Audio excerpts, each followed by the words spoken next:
So the weather has finally got to be nice and warm out and just outside the city of Chicago. So every year, our friends at Finish Line Performance have an open house. And Dan Bills here, of course, is one of the guys behind the scenes at Finish Line. Whenever we come to town, we try and stop in and see what's going on. Dan, why don't you tell me a little bit about the open house event? What happens? Well, this is just something we do every year for our customers. We have some of their cars on display. We have our own stuff here, but it's just something to get together, everybody have some food, and have a good time.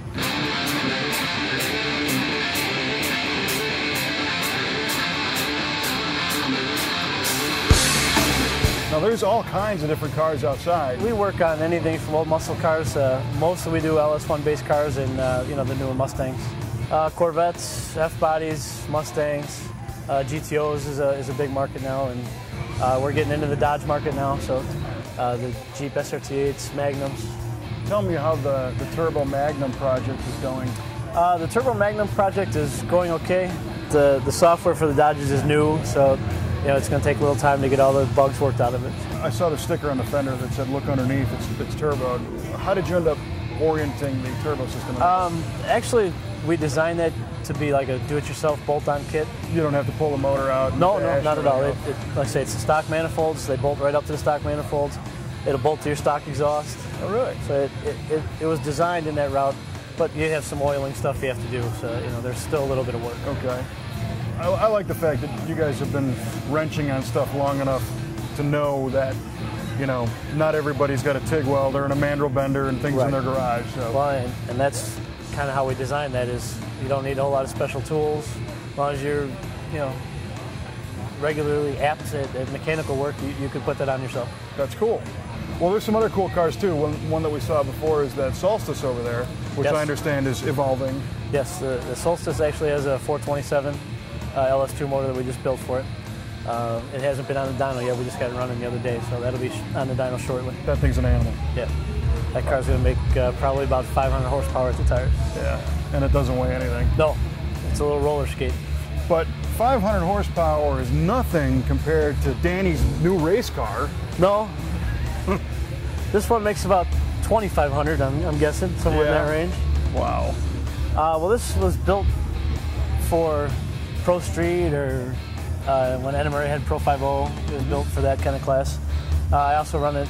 It's legal for Pro Mod and Top Sportsman. Okay, so wow. It can run any of those, yes. Tell me about the combination. The combination, it's a 441-inch small block Ford.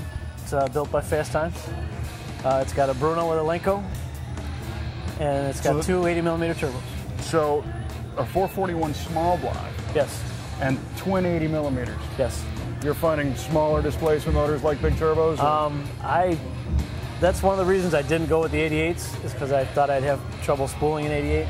Okay. The 80s I've been pretty happy with. They work pretty well.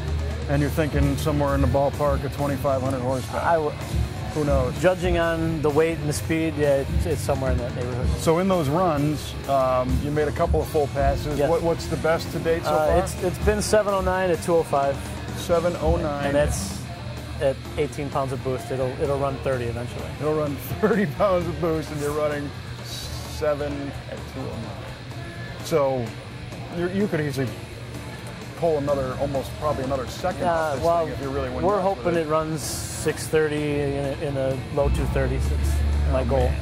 This is it's like too nice to be a race car.